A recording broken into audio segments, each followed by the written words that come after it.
Olá, bom dia para você que acompanha a nossa programação. O NE1 está no ar. Você vê imagens ao vivo do nosso Globocop, que sobrevoa neste momento a área central do Recife. Você observa aí o movimento na rua Princesa Isabel, em frente à Faculdade de Direitos do Recife. Aí também fica a Câmara de Vereadores. E você vai ver também um bebê de 3 meses morreu depois de ser mordido por um cachorro da raça Pitbull em São Lourenço da Mata. Segundo a polícia, o cachorro se soltou da coleira, entrou na casa e atacou o menino. A mulher que cuidava dele e tentou protegê-lo ficou ferida. No Recife, moradores estão preocupados com a situação de algumas barreiras. Eles dizem que já pediram a colocação de plástico, mas ainda não foram atendidos. Outro assunto desta edição é a contaminação por alimentos. Tem gente que tem dúvida se pode comer uma fruta que está começando a ter fungo, por exemplo. Será que já está estragada? Vamos saber com especialistas no assunto. E você, claro, pode participar do NE1. É só enviar para a gente pelo nosso QR Code, está aí na tela. E o caminho você já sabe. Vamos juntos? De onde você estiver. Agora são 11 horas e 49 minutos. Uma quadrilha envolvida em tráfico de drogas em Pernambuco e vários estados do país foi desarticulada hoje numa grande operação que envolveu policiais federais, civis, militares e penais. Ivan Duarte tem outras informações para a gente. Onde esse grupo criminoso atuava, hein, Ivan? Bom dia. Oi, Maristela, bom dia a você também, bom dia a todos. Esse grupo especificamente em Porto de Galinhas, mas a questão aqui é que a organização criminosa tinha ramificações em várias partes do país para conseguir dar conta da logística de fazer essa droga entrar no Brasil, chegar a Porto de Galinhas e depois ser distribuída aqui no estado. Eu vou explicar como é que essa logística acontecia de acordo com as informações da Polícia Federal repassadas agora há pouco. A droga vinha da Bolívia e também do Paraguai. Entrava no Brasil por terra e também pela água por meio de rios, principalmente no Paraná. Dali tinha um líder, um chefe, na verdade, da organização criminosa na fronteira, que recebia essa droga e organizava a distribuição aqui para Porto de Galinhas. Que essa droga vinha para cá, esse material, mais precisamente crack e também cocaína, vinha para cá por meio rodoviário, ou seja, transporte aí de caminhões, carros e outros veículos. E daqui, o chefe da organização que foi preso no Recife vendia as drogas no estado. Até o momento, a Polícia Federal já conseguiu cumprir 102 mandados de prisão e busca e apreensão. 53 pessoas foram presas, sendo 39 delas encontradas nas ruas e 14 eram pessoas que já estavam em presídios. Só que, de acordo aqui com as informações do delegado, tinham pessoas que faziam visitas e saíam de lá com ordens para continuar esse tráfico de drogas fora da cadeia. Essa organização criminosa é investigada por tráfico de drogas, lavagem de dinheiro e também por crimes violentos. Um momento aqui da coletiva que chamou muito a atenção, Maristela, é quando o delegado explicou sobre os núcleos, como é que eles se organizavam para trazer a droga, evitar que outras organizações criminosas invadissem espaço e também lavavam o dinheiro. Daqui a pouco eu volto com o delegado que coordenou esses trabalhos para explicar tudo isso. Com você aí no estúdio. Toda a estratégia desse grupo criminoso que foi desarticulado pelas polícias, um trabalho conjunto aí da segurança pública e que envolve muitos estados do Brasil. Daqui a pouco, Ivan Duarte volta então com outros detalhes. Obrigada por enquanto, Ivan. E começou o prazo de solicitação para a isenção da taxa de inscrição do Enem 2025. Natália Dielu tem os detalhes. Quem pode solicitar essa isenção, hein, Natália? Bom dia para você também. Bom dia, Maristela. Bom dia a todos. Informações que interessam a muitos estudantes, sobre o Exame Nacional do Ensino Médio. Esse período para pedir a isenção da taxa de inscrição do Enem começou ontem, vai até o dia 25 de abril e as pessoas podem pedir gratuidade nessa inscrição nas seguintes situações. Quem está cursando este ano, o terceiro ano do ensino médio em escola pública tem direito à isenção. As pessoas também que estudaram durante todo o ensino médio em escola pública, ou os bolsistas integrais, né, quem tinha bolsa integral em escola particular, também pode pedir isenção dessa taxa. Também se encaixam aquelas pessoas em situação de vulnerabilidade socioeconômica por serem, né, de famílias de baixa renda que estejam registradas no CadÚnico, que é o Cadastro Único dos Programas Sociais do Governo Federal. Quem também está inscrito no programa Pé de Meia, enfim, são essas situações e a pessoa precisa pedir a isenção dessa taxa no site do INEP ou no gov.br. A gente vai trazer mais informações, explicar bem direitinho o passo a passo para os estudantes que se encaixam nessas situações, porque eles podem ficar isentos dessa taxa de inscrição do Enem. A gente volta daqui a pouco ainda nessa edição, Maristela. Perfeito, Natália. Obrigada pelas primeiras informações. E desde que a reforma da Previdência foi aprovada em 2019, algumas mudanças para a aposentadoria entraram em vigor. E as regras variam ano a ano. Elas são chamadas de regras de transição e funcionam para aquelas pessoas que já contribuíam com o INSS antes da reforma. Uma delas é o pedágio, que costuma gerar muitas dúvidas. Então, bora chamar Camila Torres, ela vai falar sobre este assunto com a gente e tirar as nossas dúvidas agora. Oi, Camila, bom dia para você também. Oi, Maristela, bom dia para você. Olha, existem 5 regras de transição, né, para poder alcançar a aposentadoria, um momento que é tão esperado, né, por muitas pessoas. E entre essas regras, tem os cálculos que são feitos com a idade da pessoa, com o tempo que falta para a pessoa trabalhar e contribuir com o INSS e aí garantir a aposentadoria. Tem os pedágios também, são 2, né? Tem o pedágio de 50%, em que o trabalhador ele fica na ativa por metade do tempo que ele precisaria para poder alcançar a aposentadoria, só que isso tem impacto no valor que vai ser recebido, né? O pedágio dos 100% para trabalhar durante todo o tempo que falta para chegar o momento da aposentadoria e também o reflexo dessa decisão, né? Para o valor que vai ser recebido depois de aposentar.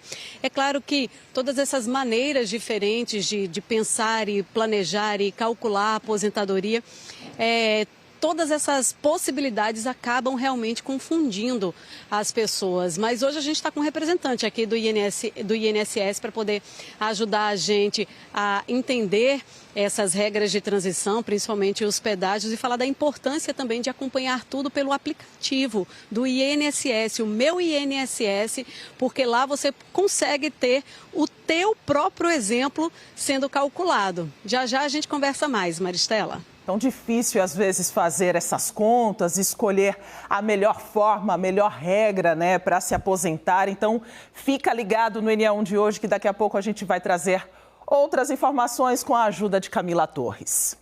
E o Globocop sobrevoa a zona norte do Recife. Pessoas ligadas ao MST estão reunidas na frente do INCRA. É para pressionar o governo do estado a desapropriar terras improdutivas. Desde cedo, o grupo circula por ruas da cidade. Durante o protesto, 2 pessoas ficaram feridas, segundo a organização. Um homem que não foi identificado até agora atropelou 2 manifestantes. Um deles foi levado para o Hospital da Restauração. Ainda não temos o estado de saúde dele. Estamos aguardando aí o posicionamento do governo do estado sobre este protesto e a gente observa a movimentação ao vivo, trânsito tranquilo, os manifestantes se organizando ali e fazendo o seu protesto. E daqui a pouco, a qualquer momento, a gente pode voltar com novas informações. Bora aliviar um pouco? Hoje é o Dia Mundial da Arte e Dia Mundial do Desenhista. E por isso a gente recebe aqui no estúdio um apaixonado pelas artes. O jornalista e artista plástico Clériston. Ele faz charge, caricatura, quadrinho. Pode chegar aqui, Clériston. Bem-vindo. Boa tarde. Estamos já pertinho do meio-dia. Pode sentar aqui. E parabéns pelo seu dia. Estamos aqui na nossa sala do NE1. exatamente para a gente poder falar sobre como foi trazer essa sua arte para a educação, para dentro do jornalismo. Eu comecei como milhares no mundo, desenhando em casa, na escola. E como toda criança desenha, algumas param, eu não. Então eu preferi o desenho do que o futebol, do que a matemática. Uma paixão mesmo, né? Que eu nunca consegui largar e com a história em quadrinhos eu tive vontade de ser profissional, depois com as charges nos jornais, tive vontade de fazer charge em jornal.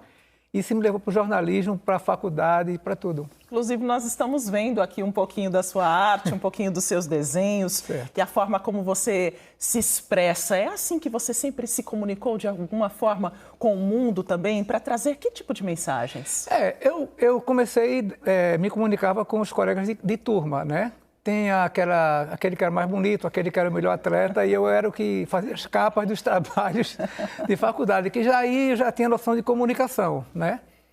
E depois, com o fim da ditadura, quer dizer, com o final ainda estava na ditadura, eu me interessei pela política e tive vontade de ir para jornal para expressar essa, digamos assim, contrariedade, né? Fazer esse combate democrático pela volta da democracia e em termos de Pernambuco e daí a vida me levou para tudo, até para ser design gráfico. E como que você descobriu essa habilidade? Foi de uma forma muito natural ainda na infância, né? Foi, a culpa é de minha mãe, porque meu pai era pastor, eu tinha 5, 6, 7 anos e nessa idade ela levava para o culto papel e uns lapisinhos e na hora do culto, da pregação e tudo, que demora, né? Meu pai falava muito, eu ficava de joelho no banco da igreja desenhando, sempre, e desenhava em casa e o gosto nunca foi embora. E para quem tem um talento assim, gosta de desenhar, mas nunca pensou em fazer isso profissionalmente ou nunca pensou em fazer isso até como um lazer, como Sim. uma terapia, usando a arte também para dentro desse conceito, Sim. que caminhos você apontaria? Olha, os caminhos são tão vastos, né? Até essa sala aqui, esse ambiente, tem um design de alguém, né? Você tem história em quadrinho, você tem ilustração científica e você tem também o lazer, né? Eu, recentemente, hospitais psiquiátricos estão mandando as pessoas para ver exposição de arte, porque esse diálogo com a arte traz leveza, traz reflexão e muita gente faz como terapia mesmo. Pintar, desenhar, você relaxa, fica leve, sabe? E por falar nisso, então, bora então desenhar? Bora? Vamos lá? Vou te fazer um convite especial. Olha, improvisamos aqui um ateliê, um cantinho especial para você. Para você fazer então e nos presentear, né, no seu dia, fazendo uma homenagem aí a todos os artistas. Todos os artistas. Por favor, então, vamos lá, Clériston. Tranquilo, bora-se embora. Vai ser um grande prazer vê-lo desenhando ao longo do NE1. Você vai acompanhar a arte de Clériston e daqui a pouquinho a gente vai ver o resultado final. Até já então, Clériston. Tchau. E olha, a seguir, uma criança de 3 meses morreu depois de ser mordida por um cachorro da raça Pitbull. E ainda no Recife, moradores estão preocupados com a situação de algumas barreiras. Eles dizem que já pediram a colocação de plástico, mas ainda não foram atendidos. O NE1 volta em instantes, agora 12:01.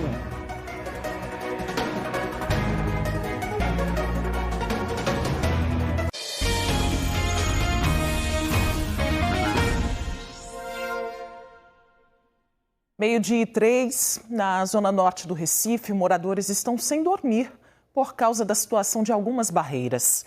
Eles contam que fizeram pedidos de colocação de plástico à Defesa Civil para evitar deslizamentos, mas que esses pedidos não foram atendidos. O período de chuvas intensas se aproxima e quem vive nos morros do Recife e região metropolitana começa a ficar preocupado. Essas áreas de encosta são áreas que podem sofrer processos de movimento de massa, são processos naturais, erosão, né, do solo, tudo isso causado justamente por inputs climáticos, ou seja, entradas de sistemas climáticos que promovem chuvas moderadas a intensas. E aí vem realmente a questão da necessidade de uma reforma urbana nas cidades, para que essas áreas elas passem por obras de contenção, por obras de saneamento básico, por obras de drenagem, para que essas águas que são despejadas nas encostas, elas não levem a esse risco de movimento de massa que são danosos, porque na verdade causam prejuízo prejuízos, causam ferimentos e, eventualmente, causam perda de vidas. Maio de 2022. 133 pessoas morreram no Recife, região metropolitana, em decorrência das chuvas fortes e da falta de infraestrutura nas cidades. Foi o maior desastre ambiental do estado. Para moradores de áreas de risco, as lonas plásticas são usadas para proteger encostas em períodos chuvosos. Elas representam uma solução provisória para evitar deslizamentos de barreiras. Quem vive em áreas de morro precisa delas. O papel básico é justamente de proteção, né? Porque, na verdade, a fixação da lona ela se dá justamente com uma necessidade para minimizar os efeitos de escoamento superficial e de filtração da água para evitar o movimento de massa. Então, ao fixar a lona, que é justamente uma ação provisória, emergencial, tem-se justamente uma forma de fazer com que, quando as chuvas, essa água ela não promova a movimentação de massa, ou pelo menos venha minimizar esse tipo de processo na encosta. Evitar novos deslizamentos e proteger as pessoas é um dever do poder público. No Recife, a Prefeitura anunciou no último dia 9 a Operação Inverno. Não temos demanda reprimida, a colocação é constante, é 24 horas. A gente tem, em termos de colocação, são 3 milhões e 200 mil metros quadrados de lona colocado todos os anos. Então a gente tem equipe em campo, a população que ela tiver com a necessidade de entrar em contato com a Defesa Civil, que a gente vai, faz a reposição ou a colocação de uma nova lona. Não é o que os moradores de alguns bairros da capital estão presenciando. Micheline vive há 40 anos na Ladeira do Juiz, em Sítio dos Pintos, na zona norte da cidade. A casa dela fica por cima de uma barreira que nunca recebeu uma obra estrutural e nem uma lona plástica. Ela conta que já ligou para a Defesa Civil solicitando a lona, mas não teve o pedido atendido. Aí eu fiz a solicitação de colocação de lona e parceria para fazer a barreira, só que até agora a gente não teve nenhum retorno. Você pediu o básico, que é a lona, né? É a lona, e nem isso vieram colocar aqui em casa. As rachaduras no chão e nas paredes da casa são sinal de que a estrutura pode estar prejudicada. Micheline e o marido Admilson sofrem com medo de viver novamente um pesadelo. Em 2009, a casa do irmão, que ficava colada com a deles, desabou com o movimento da barreira. Essas metralhas foram o que restou do imóvel. Hoje, é seu Admilson quem, com as próprias mãos, tenta fazer pequenos serviços para diminuir os riscos. Tira mato, está aqui o capim, está ali os entulhos que, de vez em quando, eu é quem removo tudinho, me dá um trabalho imenso. A parede, como você pode ver aqui, olha, toda rachada. Tempos em tempos, eu tenho que estar tirando a rachadura, fazendo uma manutenção, porque se eu deixar de mão, já teria caído há muito tempo. Rebeca está com 8 meses de gestação e mora há mais de 20 anos em Sítio dos Pintos. Ela é vizinha de Admilson e Micheline. O muro da área de serviço está mole e sempre que chove encharca de água. Ela também solicitou a colocação de uma lona na barreira. A gente se sente com medo, né? Porque é muito ruim a gente botar a cabeça no travesseiro e ficar com medo, né? Eu fico morrendo de medo. Eu pego logo minha filha, venho para os cômodos da frente e fico lá com ela. No dia 6 de fevereiro, no bairro de Passarinho, também na zona norte do Recife, mãe e filha morreram soterradas. Maria da Conceição Braz de Melo, de 51 anos, e Nicole Braz de Melo Souza, de 23, dormiam quando a barreira no córrego da Bica deslizou. Os bombeiros trabalharam por 7 horas até conseguir retirar os corpos em meio ao barro molhado. No mesmo bairro onde mãe e filha perderam a vida em fevereiro deste ano, moradores sofrem com medo de outras barreiras deslizarem. Aqui, na rua Elisa Cabral, este plástico foi colocado há mais de um ano. Já está rasgado. Quando chove, a água se infiltra na barreira. Os moradores disseram que já ligaram várias vezes para a Defesa Civil do Recife, que até hoje não veio trocar o plástico. O último protocolo que eu tenho do dia 11/2 e até agora ninguém veio. Quando está chovendo, dizem que não pode vir porque está chovendo. E quando está fazendo sol, ninguém vem, nem liga, nem ninguém vem. E eu até hoje estou esperando essa recolocação de lona, que eu pedi uma recolocação de lona. e eles não vieram até hoje. O professor da UFPE, que é mestre em riscos de processos erosivos, explica que essas lonas plásticas têm prazo de validade. Quando elas passam muito tempo sob o efeito de sol e chuva, perdem a função de proteção. Geralmente elas têm uma durabilidade que varia de alguns meses, então de 3 a 6 meses, mas isso vai depender das condições climáticas no local, né? Então, questão dos ventos, questão da temperatura, questão de umidade, mas com o tempo a tendência qual é? Que ela começa a se rasgar, a se esfarelar, e aí a área que outrora estava protegida, ela passa a ficar descoberta. Quando começar o inverno, eu vou voltar a dormir na minha sala com a minha filha, né? Porque eu não consigo dormir. Ela dorme, porque ela é uma adolescente, tudinho, mas eu não durmo. Eu passo a noite acordada aqui, porque pode acontecer a qualquer momento da chuva, que as chuvas que dá, a minha barreira cair. A Defesa Civil do Recife informou que está fazendo uma obra de contenção de encosta na Avenida Luiz Antônio de Araújo, em Sítio dos Pintos, onde fica a Ladeira do Juiz, e que os moradores recebem lona plástica apenas nos momentos em que a obra não está sendo feita. Sobre a rua Elisa Cabral, no bairro do Passarinho, a prefeitura falou que fez uma vistoria no mês de fevereiro e que o plástico estava em bom estado, mas que, diante da reclamação dos moradores, vai mandar uma equipe ao local para verificar a situação. Sobre uma obra definitiva, a prefeitura disse que tem projeto para a área, mas não informou quando deve começar a obra. A Defesa Civil disse ainda que os pedidos de lona plástica devem ser feitos pelo telefone 0800 081 3400. A gente agora volta a falar sobre uma das regras de transição para quem está perto de se aposentar, é o pedágio. Camila Torres vai tirar outras dúvidas agora com a ajuda de um representante do INSS, né, Camila? É com você. Um assunto que mexe com a expectativa e com a renda, né, das pessoas. Vamos conversar com o Rafael Mesquita, ele que é coordenador de relacionamento com o cidadão no INSS aqui no Nordeste, tá? Rafael, eu já adiantei aqui no Enem1 que existe o pedágio de 50% e o pedágio de 100%, né? Vamos começar falando do pedágio de 50%. Como é que ele funciona? Boa tarde. Boa tarde, Camila. Boa tarde a todos que nos assistem. Então, a reforma da Previdência que ocorreu lá em 2019, a gente ainda sente os efeitos dela agora, né, em 2025, e ainda vai ser por alguns anos. A gente tem essa regra de transição, que é o pedágio, mas também tem mais algumas outras. São 5 ao todo e, de fato, é um pouquinho difícil para as pessoas compreenderem. Então, a gente sempre faz esse trabalho junto à população para conscientizar. Como é que funciona a regra de transição do pedágio de 50%? Lá em 2019, na data da promulgação da emenda constitucional, a pessoa calcula o tempo que faltava para se aposentar e majora mais 50%. Então, se ela tivesse faltando para se aposentar 2 anos, por exemplo, ela vai precisar, naquela data, em 2019, ter mais 3 anos. A regra de 100%, ela precisa ter 100% daquele tempo que faltava se aposentar. A gente destaca que na de 50%, o tempo de contribuição mínima é de 30 anos para a mulher e de 35 para o homem. Já a idade mínima para a regra de transição dessa de 100% é de 57 para a mulher, ela precisa ter 57 anos na data da promulgação da emenda constitucional e 60 anos para o homem. No pedágio de 50%, o cálculo é feito, então, com base na condição que a pessoa tinha em 2019, então, né, Rafael? Não é agora. Isso, é no dia 13 de novembro de 2019, que é quando a emenda constitucional foi promulgada. Então, a gente sempre olha o direito na data da promulgação da emenda constitucional. Quando a gente fala de pedágio, que a gente tem uma ideia de encurtar o caminho, né?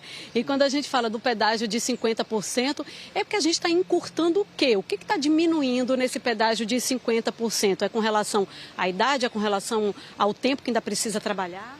É porque, em regra, Camila, as pessoas vão precisar, a mulher vai precisar ter 62 anos para se aposentar e o homem 65 anos. A gente tinha aquela figura da aposentadoria por tempo de contribuição, que a pessoa não precisava esperar essa idade mínima para se aposentar. Então, cria-se essa regra de transição, que pode ser o pedágio e também tem outras regras com pontos, por exemplo, para poder facilitar com que aquela pessoa que estava próxima de acessar o benefício não seja tão penalizada. No pedágio de 50%, o tempo que ele vai permanecer trabalhando que fica é possível ser um pouquinho menor, então. Isso. Agora a gente sempre ressalta que a renda, ela acaba sendo influenciada por esse tempo que a pessoa vai contribuir a mais ou a menos. No pedágio de 100%, que aí a pessoa termina trabalhando o que precisa realmente trabalhar, mas aí garante a aposentadoria por um valor maior. A regra da aposentadoria é a seguinte, geralmente quanto mais você trabalha, mais tempo você passa trabalhando e a idade vai avançando, você tem um valor maior do salário. Claro, a gente vai ter que avaliar quais os salários de contribuição, que é aquele valor que o INSS recebe do trabalhador, né, para poder a gente fazer esse cálculo. Mas, em regra, quanto mais tempo a pessoa tem ativo para a previdência de contribuição, o valor da aposentadoria tende a ser maior. Rafael, a gente falou aqui de duas regras, né? O pedágio de 50% e o de 100%. Você falou que existem 5 regras, na verdade. É importante que as pessoas tenham o aplicativo do Meu INSS em mãos, porque ali dá para fazer o cálculo com a realidade de cada pessoa. Dá para analisar caso a caso, né? Sim, o Meu INSS ele disponibiliza para a população um simulador de aposentadoria. Então lá a pessoa vai poder verificar qual é o direito mais vantajoso para ela. Porque são várias regras, a gente está falando de 2, mas tem mais 3 ainda e pode complicar um pouquinho para a pessoa ter essa informação. Então procura o site do INSS, o Meu INSS, tanto o aplicativo quanto a plataforma, que essas informações vão estar disponibilizadas lá no canal. Rafael Mesquita, muito obrigada pelas informações. Importante se planejar e ter o cálculo correto, né, Maristela? E às vezes esses casos, né, são analisados de forma muito individual, né? Essas informações são de verdade muito importantes para quem está nesse processo aí, se encaminhando para a aposentadoria. E começou o prazo de solicitação para a isenção da taxa de inscrição do Enem 2025. Natália Dielu trouxe já as primeiras informações para a gente, mas para quem está chegando agora, reforça, por favor, Natália, como é que faz essa solicitação? Maristela, é importante, né, que o participante, o estudante que vai fazer o Enem este ano tenha um cadastro no gov.br, né? Então, lá tem a área do participante que ele vai conseguir solicitar essa isenção. A gente está aqui ao lado de Ezequiel Silva, que é gestor da Escola de Referência em Ensino Médio Edson Mouri Fernandes, que fica na Buribeca, aqui em Jaboatão, que a gente vai conversar com ele, né? Porque os gestores das escolas, os professores sempre estão conversando com os alunos para trazer essas orientações. Gestor, boa tarde para o senhor. Explique para a gente um pouquinho como é que funciona essa inscrição, né, no Gov. Precisa que tipo de documentação? A inscrição ela foi liberada pelo INEP a partir de ontem, né? Da data de ontem, dia 14, até o dia 25. E o estudante, para poder solicitar essa isenção, ele precisa ter o CPF e, como já foi bem falado, aí, a questão do cadastro no Gov. Então, pelo número do CPF, ele cria um login de acesso e, consequentemente, uma senha. Caso o estudante já tenha uma senha e não lembra, também no site do Gov é permitido, aí, é possível ele refazer essa senha e ter acesso. O senhor é gestor de uma escola pública, de uma escola estadual, né?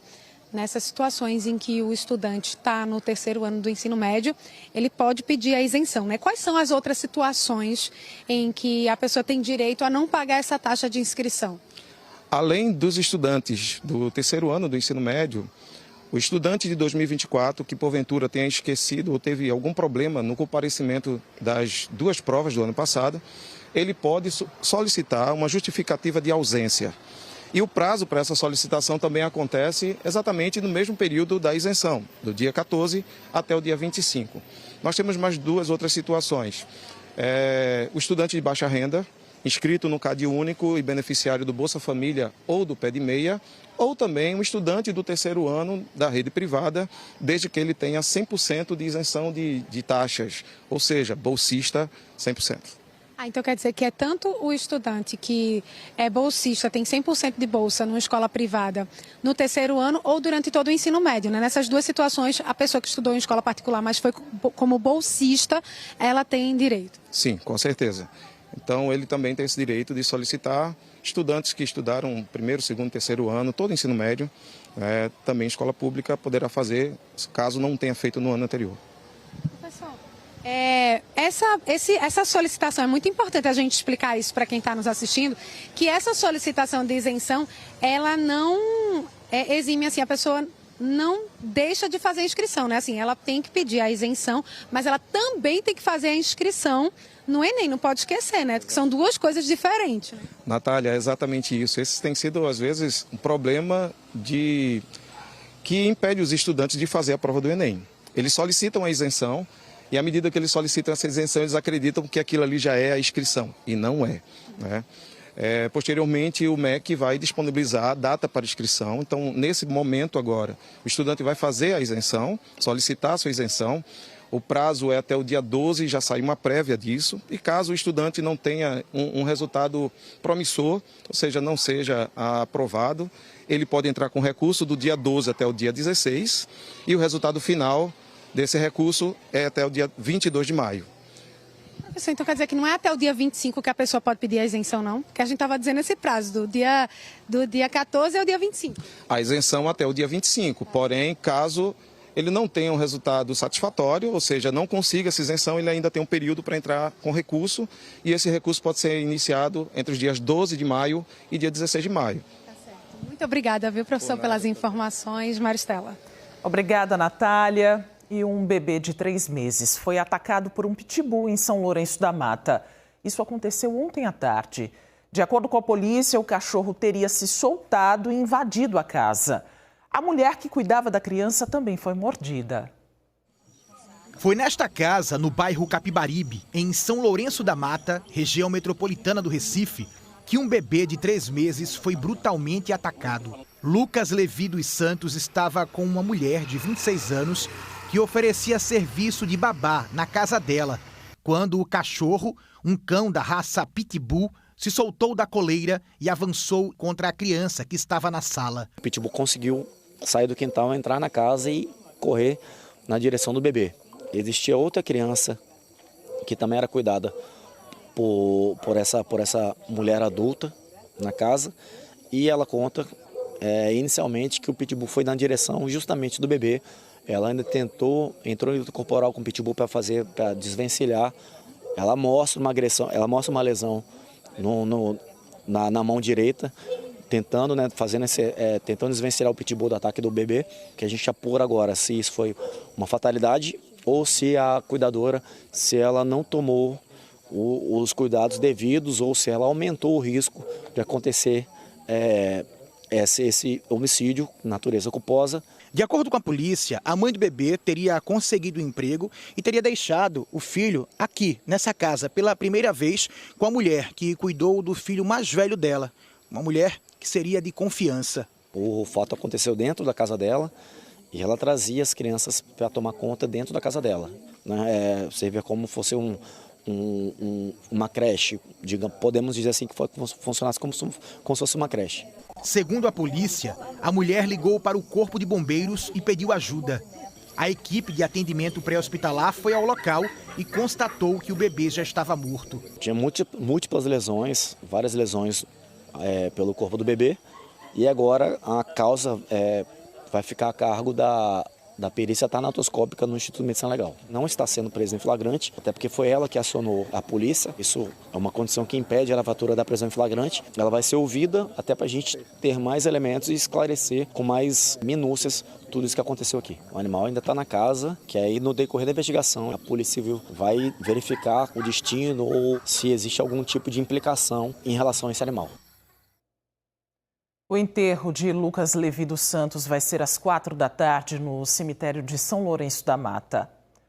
A cuidadora foi socorrida em um hospital de São Lourenço da Mata e depois levada para o Departamento de Homicídios e Proteção à Pessoa, o DHPP, que fica no bairro do Cordeiro, zona oeste do Recife. A polícia ouviu a mulher em depoimento e vai aguardar as investigações para poder afirmar se ela deve ser autuada por homicídio culposo sem intenção de matar. Você acompanhou no início desta edição informações sobre uma operação policial para combater o tráfico interestadual de drogas, lavagem de dinheiro e homicídios. As ações contra o grupo criminoso investigado acontecem de forma simultânea em Pernambuco e em outros 10 estados.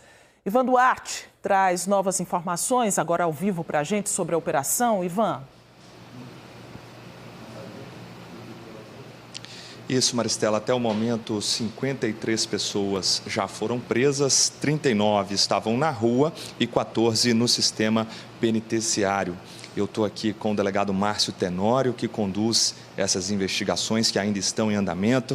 O delegado está até aqui trabalhando na operação ainda, né? Boa tarde para o senhor. Como é que essas investigações começaram? Boa tarde. A Operação Kefali ela é resultado de uma investigação que se iniciou em 2023, no âmbito da FICO, que é a Força Integrada de Combate ao Crime Organizado, a seção aqui de Pernambuco, uma unidade que integra todas as forças de segurança federais e do Estado, né? E tem como finalidade justamente apurar a atuação de organizações criminosas e facções no Estado de Pernambuco. A investigação iniciou a partir da análise de elementos que foram reunidos em uma outra investigação nossa e que identificaram uma atuação muito contundente de um grupo especializado no tráfico de drogas, tanto aqui na região, em parte da região metropolitana, como na região do litoral sul, inclusive algumas praias como o Porto de Galinhas, né?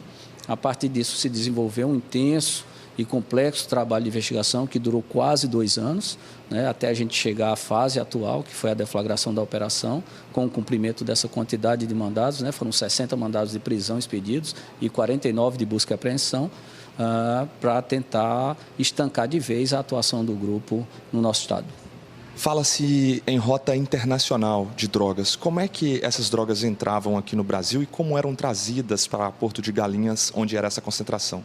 A investigação identificou uma clara distribuição de atribuições entre membros da organização e um desses grupos era justamente um grupo que ocupava cidades fronteiriças, que estavam localizadas nas cidades fronteiriças, como Guajará-Mirim, Rondônia, Corumbá, no Mato Grosso do Sul, Cascavel, Foz do Iguaçu, no Paraná, onde é mais fácil ter acesso à droga, cocaína e o crack, que era o produto básico trabalhado pelo grupo.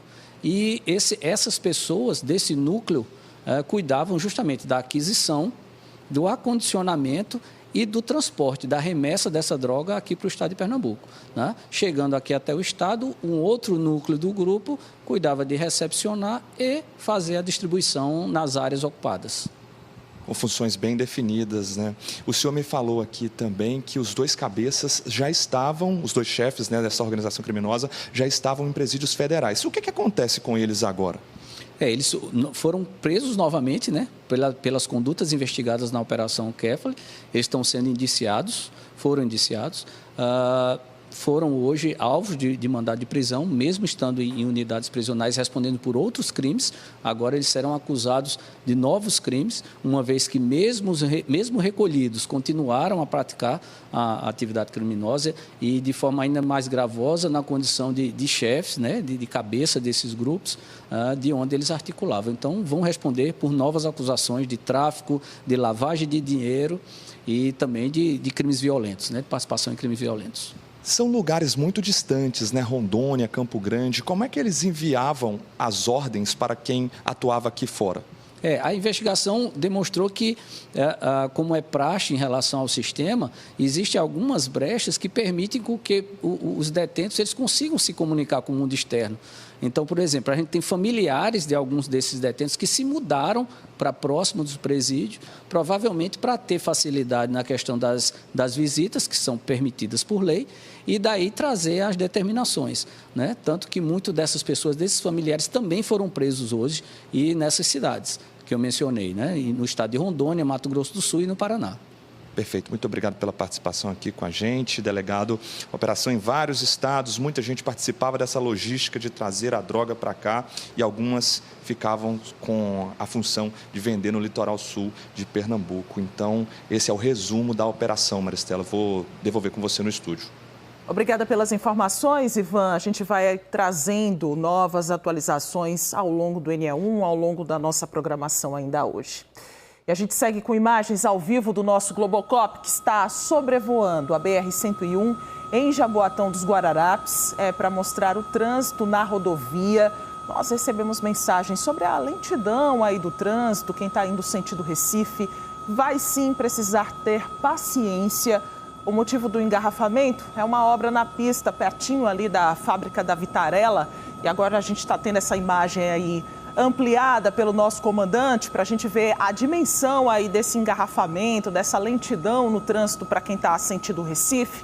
Do outro lado, o trânsito bem mais livre aí para quem segue sentido Cabo de Santo Agostinho. E a gente pode trazer novas informações a qualquer momento aqui no NE1.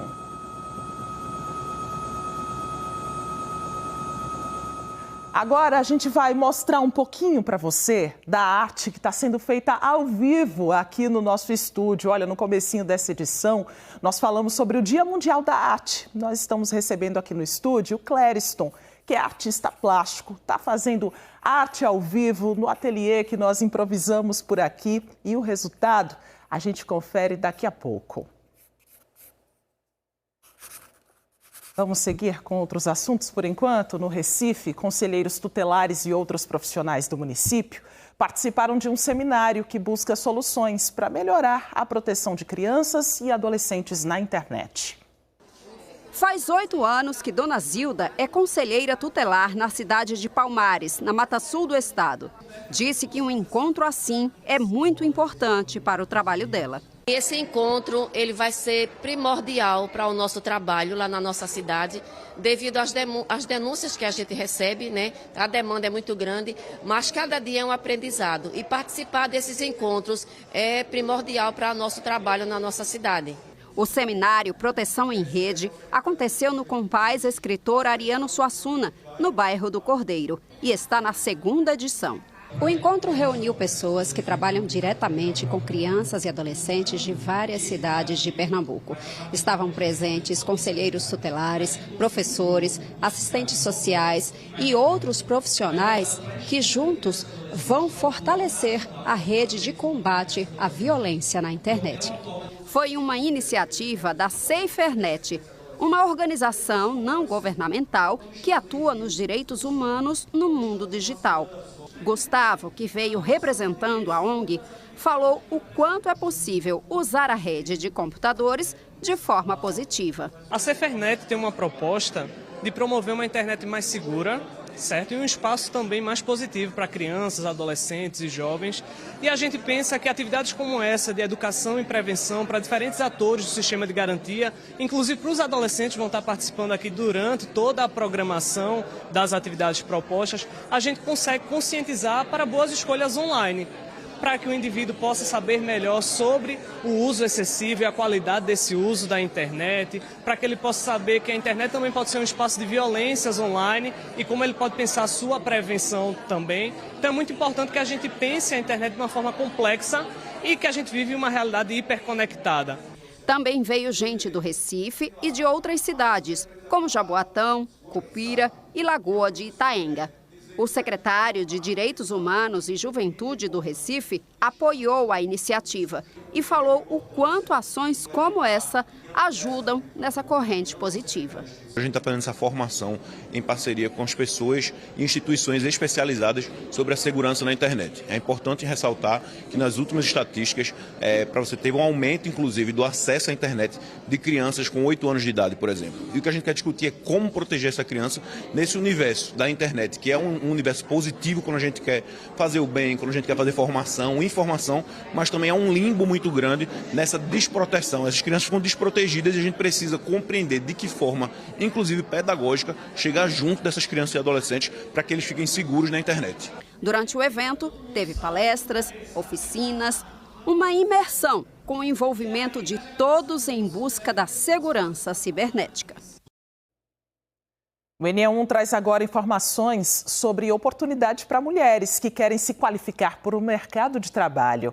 Amanhã, no Museu Cais do Sertão, que fica no bairro do Recife, tem um evento para impulsionar a participação feminina na área da tecnologia. É o Código M, que acontece das 8h30 da manhã à 1 da tarde.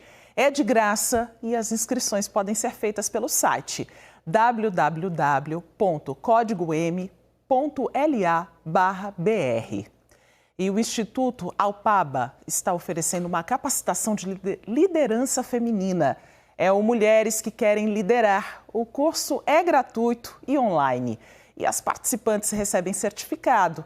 As inscrições podem ser feitas pelo site do Instituto, que é o institutoalpaba.org. Em Jaboatão, crianças atendidas pela ONG Casa de Maria participam de uma atividade especial de Páscoa. Natália de Elu vai mostrar para a gente agora. Vem para cá comigo. Natália, com você as informações.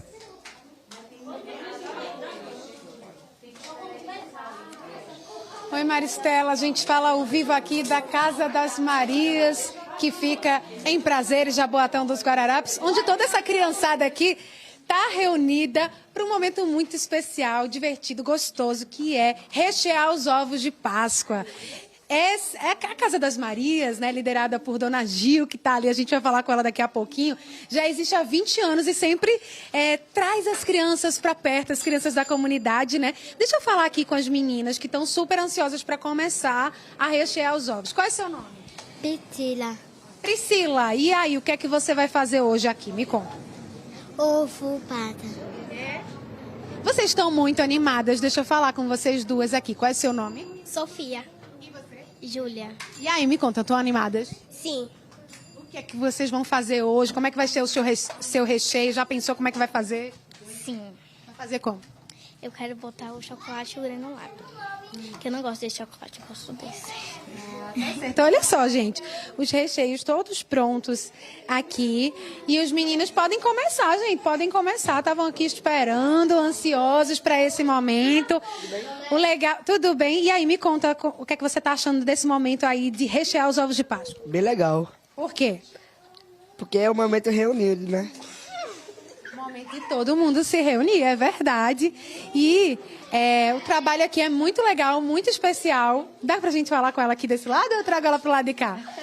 Venha cá, Dona Gil Araújo, que ela lidera aqui, a fundadora da Casa das Marias, que a senhora mantém e é mantida com doações, né? Sim. Boa tarde a todos e uma feliz Páscoa para quem estiver nos assistindo. A Casa das Marias é um projeto social onde nós acolhemos essas crianças, né? E todas elas são crianças aqui da comunidade, não é ONG, não é associação, é amor e coração. Então hoje tá havendo a oficina dos ovos de Páscoa, não é isso, meu querido? Que esse vai ser o primeiro a fazer o ovos. Olha que belezura que ele fez. O Robert. Robert, qual é seu nome? Robert, qual é seu nome? Oh, meu Deus do céu. Robert, e o que é que você estava pensando em fazer aí no seu ovo de Páscoa? Como é para você também participar desse momento aqui com todo mundo? Vou rechear o ovo com os ingredientes. Participar foi um momento muito divertido, né? Participar da Casa das Marias. Sempre participo aqui, todas as vezes. O que é que vocês costumam fazer aqui? Porque hoje é a oficina de Páscoa, mas tem outras atividades aqui, né? Sim, tem várias atividades que nós fazemos. Tipo Dia das Crianças, Natal, etc.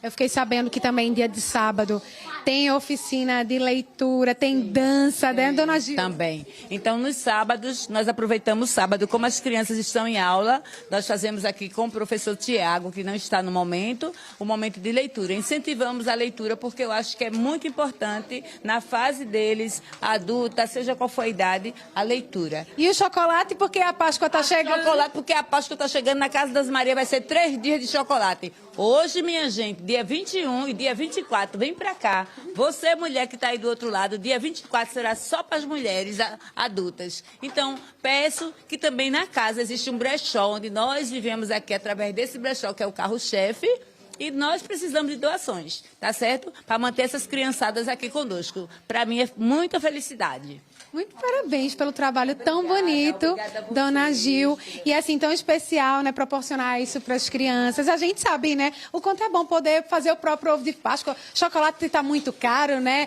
Ovo de Páscoa está caro também, então vocês estão aprendendo a fazer ovo de Páscoa. Então, ela fez esse chamado. Quem quiser também fazer doações, pode procurar, né?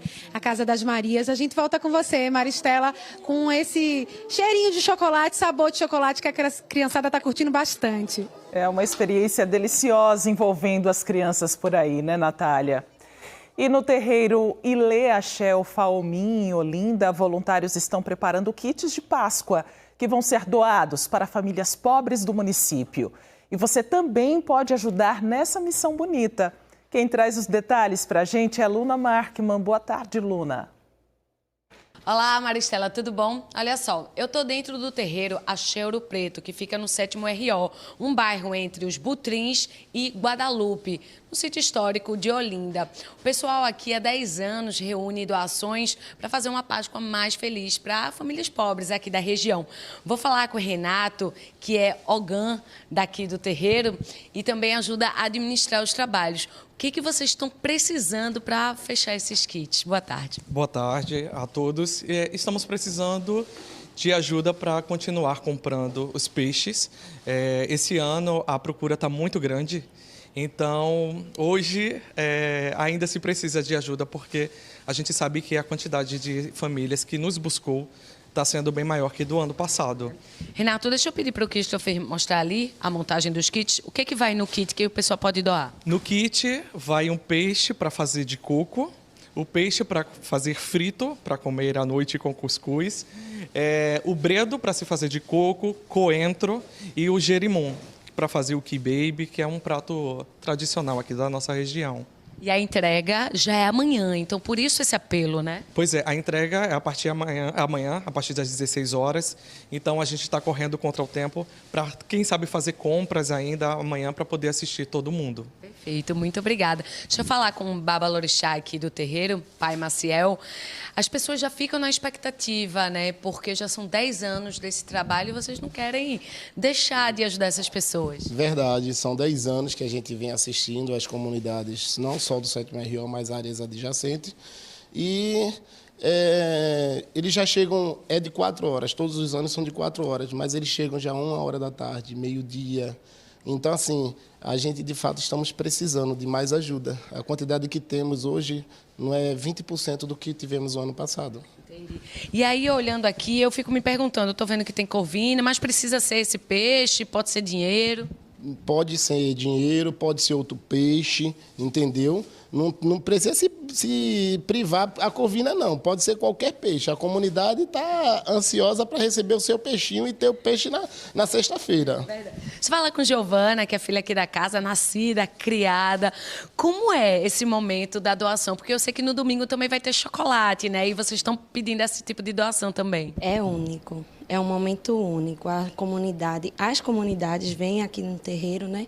E trazem as crianças. E a carinha delas, quando a gente entrega tudo, é perfeito, é maravilhoso. É sensacional. Sensacional. E só para finalizar, mostrar a importância do trabalho do terreiro aqui para a comunidade, porque não é só na Páscoa, né, que vocês atuam, pai? Não. Nós atuamos aqui no social. A parte jurídica, com funeral, a família tem o luto e não tem condições de pagar, procura o terreiro, nós fazemos o luto, nós fazemos o sepultamento, o jurídico, cesta básica, assistimos 72 famílias mensalmente, sopão, distribuição de roupa, enxoval. O terreiro não é só o espiritual. Tem um acolhimento, Jesus dá de comer a quem tem fome, de beber a quem tem sede. E o terreiro, Ilê Axé Falminho, Axé Ouro Preto, tem feito isso, cumprindo os ensinamentos de Cristo. Perfeito. E ficou o convite, então, para o pessoal ajudar nesse trabalho. Obrigada, Pai Maciel. Maristela, com você no estúdio. Quem quiser conhecer e ajudar o trabalho social do terreiro, pode entrar em contato no @ilé_ASE_OFAOMIN nas redes sociais. Pacientes que estão no IMIP para fazer tratamento contra o câncer tiveram uma manhã com música, diversão e muito chocolate. Música que emociona e palavras que trazem conforto. Josevânia é da Bahia. No dia 10 de abril, chegou no hospital ao lado da filha de 16 anos, a Valesca Lohane, que está internada no setor de oncologia do IMIP. Enfrenta tudo com coragem. Está longe de casa, mas cheia de esperança. É porque a gente já está fragilizada, já vem fragilizada há algum tempo, né? Já desde quando eu comecei a investigar o problema de saúde da minha filha. E aí, assim, sempre tive muita fé, né, que não fosse algo sério. A esperança sempre estava em nós duas, nesse momento de acolhimento, das palavras. Queira ou não queira, é um conforto, né? Caliane é mãe de Jonathan. Eles são de Arco Verde, no sertão. O menino está há 3 meses no hospital fazendo tratamento. Hoje, o Jonathan ganhou um chocolate, cesta básica e até um caderno e lápis de colorir. O coração fica quentinho, né? Cheio de gratidão, porque a gente já está aqui passando por um momento difícil. Quando vem vocês, né, enviado por Deus, é uma bênção, porque tanto eles ficam felizes, como deixa a gente também muito mais feliz do que eles, né? A gente só tem a agradecer. A ação foi realizada pelo projeto Soldado Invisível. Foram distribuídos cestas básicas, ovos de Páscoa, caixa de chocolate e kits de guloseimas. Também teve bolo de chocolate. Nós viemos trazer o amor de Cristo, né? A Páscoa é a maior festividade cristã do mundo. E como somos cristãos, a gente veio trazer a solidariedade através de alimento e através de alegria, para tentar fazer desse momento o menos difícil possível, para que eles se sintam amados por Deus e verdadeiramente tenham esperança. A gente tem doações aí de diversos doadores e o mais importante é que não precisa ninguém se sobrecarregar. É cada um dando um pouquinho, doando um pouquinho da sua atenção, doando um pouquinho daquele dinheirinho que tem. Ele consegue ajudar de uma forma que todos nós ficamos muito satisfeitos e aqueles que vão receber também. No ambulatório rolou muita brincadeira, música e diversão. Teve até alguém que ficou emocionado.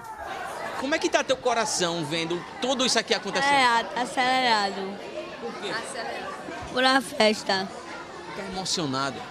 Tô emocionado. Tô com meu ovo de Páscoa. Sandra Ramos é coordenadora do voluntariado da Oncologia Pediátrica. Ela fala da importância dessas ações para apoiar as crianças e as famílias nesse momento difícil. Um momento de distração, um momento de convivência, lembrando exatamente o que é o verdadeiro significado da Páscoa. Essa festa cristã tão linda que fala de esperança, fala de fé, fala de vitória, é tudo que o nosso paciente e seu acompanhante precisa. Cuidar bem da saúde é uma missão que também envolve as escolhas que fazemos na rotina. Beber água, se exercitar, ter uma alimentação equilibrada também é importante. E saber escolher os alimentos e guardar da forma correta em casa são habilidades que podem fazer muita diferença. E evitar a contaminação dos alimentos, que pode levar a uma intoxicação alimentar. Camila Torres conversa com a gente sobre esse assunto. Ela está com uma nutricionista que vai explicar os cuidados que nós devemos ter com esses alimentos para evitar qualquer tipo de problema de saúde, né, Camila? É Marcela Silva que está aqui comigo, nutricionista do Real Hospital Português, que é de onde eu falo ao vivo. Mas a fala dela vale para quem está em casa, tá, pessoal? Porque, Marcela, a escolha do alimento já é uma orientação para evitar a intoxicação, né? Isso a gente está falando da escolha lá na feira, né? Boa tarde. Boa tarde, isso, muito. Porque tudo inicia com a escolha do que você vai levar para sua casa, do que você vai colocar na sua mesa, do que você vai ofertar, tanto para você como para outras pessoas. Mas vê, Marcela, você até colocou aqui para a gente uma banana, que já está aqui um pouquinho aberta, um pouquinho machucada. Não dá pra gente só cortar essa parte e comer o restante da banana? Não, inclusive é o que muitas pessoas falam e dizem que não tem nada a ver e que fazem em casa. Mas uma das coisas que parte, né, do princípio lá de você estar no mercado, de você estar na feira, de você olhar o que você está comprando, é porque às vezes a gente vai pegar uma palma de banana, aí só pega ela, não olha detalhadamente, não olha a banana, se está boa, se não está. E o simples fato dela estar meio abertinha, dela estar um pouquinho furada, já é uma entrada de micro-organismo. A fruta, ela tem água, tudinho, e os micro-organismos gostam disso, de crescerem naquele ambiente. Não pode, não, Marcela. Levou para casa. Tem que limpar todos os alimentos, né? Tem que limpar todos os alimentos. Aí, como eu vou limpar? Eu vou lavar na torneira mesmo, com água corrente, vou colocar lá, vou pegar a maçã e vou lavar na água corrente e tudo. Aí já vou comer? Não já vou comer. Em casa, né, a gente tem o uso da água sanitária, que em algumas marcas de água sanitária está lá, que pode usar no uso doméstico e em alimentos. E aí você pode colocar. Eles já colocam na própria embalagem quanto usar daquela água sanitária, mas geralmente é uma colher de sopa para 1 litro de água, que você pode medir numa poncheira, em algum recipiente em casa, que geralmente a gente sempre tem, né, uma garrafa PET ou algo do tipo. E coloca lá e deixa 15 minutinhos. Aí sim eu estou pronta para comer. E eu posso deixar na mesma gaveta na geladeira fruta, verdura, legume com carne, por exemplo? Não. Esse é um dos principais causadores também de infecção intestinal, porque a carne a gente consome ela cozida e ela já tem micro-organismos presentes nela. E geralmente os vegetais, as frutas, a gente vai consumir in natura. E essa contaminação, né, de um para o outro, que a gente chama de contaminação cruzada, também pode levar a uma infecção.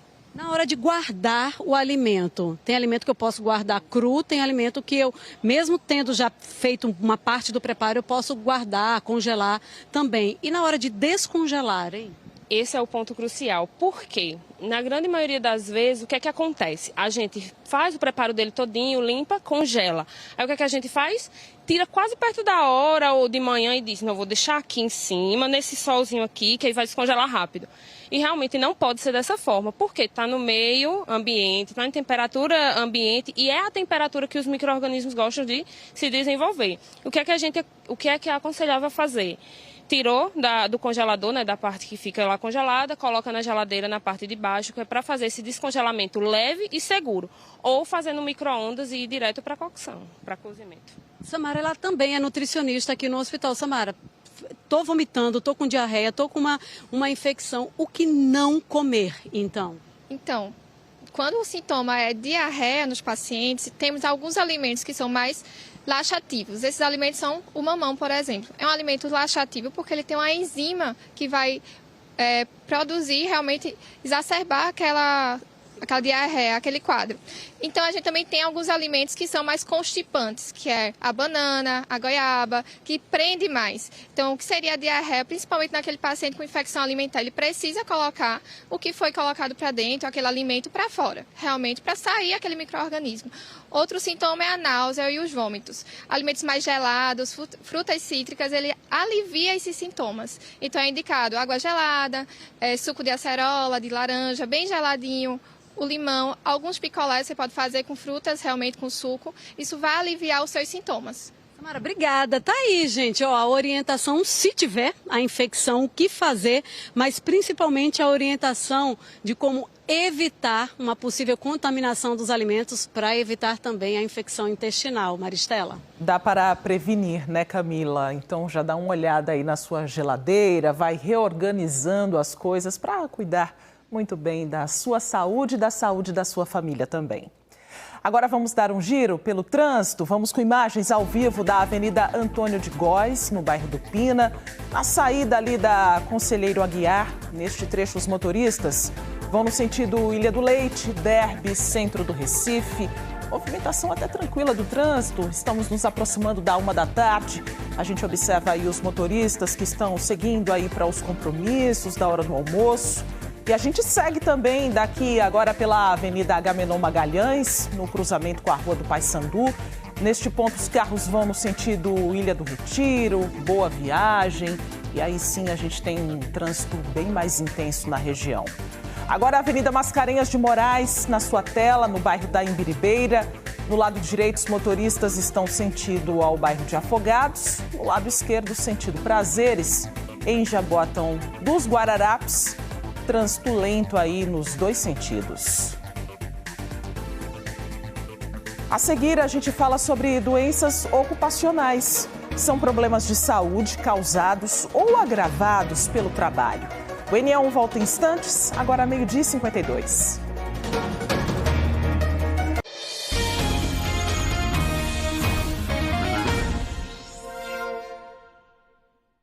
Estamos no Abril Verde, mês dedicado à prevenção de acidentes de trabalho. A data também é um alerta para as doenças ocupacionais.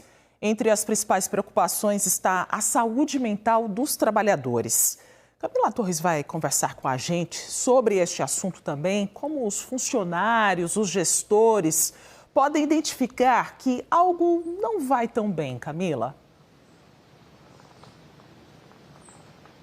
Maristela, só para a gente ter uma ideia, no ano passado foram 472 mil afastamentos do trabalho por causa de transtornos mentais, ansiedade, depressão. Deixa eu conversar com o Diego Alves, ele que é engenheiro de segurança do trabalho. Ô Diego, quais são os sinais de que alguma coisa não está bem emocionalmente, hein? Boa tarde. Boa tarde a todos. Geralmente, os colaboradores começam a dar sinais se afastando do trabalho, né? O índice de absenteísmo relacionado a doenças de saúde mental, ele aumenta.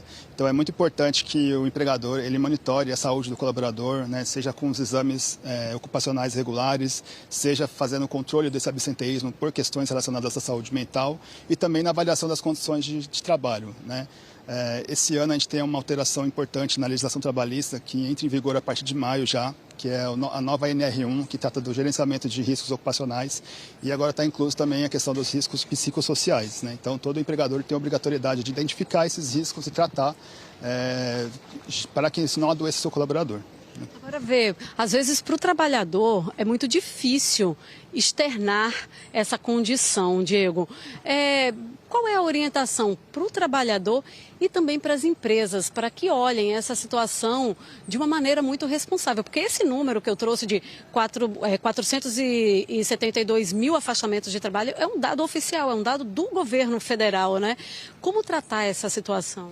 Sim, é muito importante também que as empresas elas ofereçam algum tipo de apoio psicológico aos colaboradores, né? Muitas empresas grandes já fazem isso, tem programas de acolhimento, de apoio, que tem esse atendimento ao colaborador, apoia nessa identificação dessa condição, que muitas vezes a pessoa não tem essa facilidade de externalizar isso, né? As pessoas às vezes não passam isso tão visivelmente, então é difícil você identificar que aquela pessoa tem algum problema de saúde, algum problema emocional. Até os colegas de trabalho podem ajudar nesse sentido, Diego? Sim, com certeza. É importante todo mundo que está ali no dia a dia ter o olhar para aquela pessoa, ter a empatia de verificar como está o colaborador, as lideranças, né? O líder tem um papel fundamental também na identificação dessa situação e no tratamento desse colaborador. Né? Por isso que é tão importante que as empresas elas reforcem sempre como que os casos são tratados para que as pessoas tenham essa liberdade de externar o que estão sentindo sem se sentirem constrangidas, né? Isso, com certeza. Eu acho que a questão do sigilo também, né? Você tratar a informação do colaborador com sigilo, para não expor ele tanto para o colega de trabalho quanto para a liderança, né? Então, ter canais também de apoio ao colaborador que não sejam, às vezes, não sejam diretamente com a liderança, né? Mas tem um setor da empresa específico para fazer esse canal de comunicação com o colaborador, é importante também. Maravilha. Diego, porque é muito mais difícil a gente identificar esse sinal emocional do que o físico. O físico você machucou, aconteceu alguma coisa com o seu braço, com a sua perna, mas o que está acontecendo por dentro aí é mais delicado, né? Isso, exatamente, né? Você não tem um sintoma às vezes físico, né? Algo que você vai perceber quando aquela doença já está mais grave, né? Que aí você tem um afastamento longo, a pessoa perde a capacidade de trabalhar e você não consegue identificar isso precocemente. Diego Alves, engenheiro de segurança do trabalho. A segurança no trabalho passa também pela nossa saúde mental, Maristela. É verdade, os trabalhadores, a chefia, a liderança, todos muito atentos à saúde mental, né, da coletividade ali dentro da empresa. E no Dia Mundial da Arte, o NA1 recebe aqui no estúdio o jornalista e artista plástico Clériston. Ele está nos presenteando com arte ao vivo ao longo desta edição. Nós ficamos aí na expectativa pelo resultado e por esse incentivo, Clériston.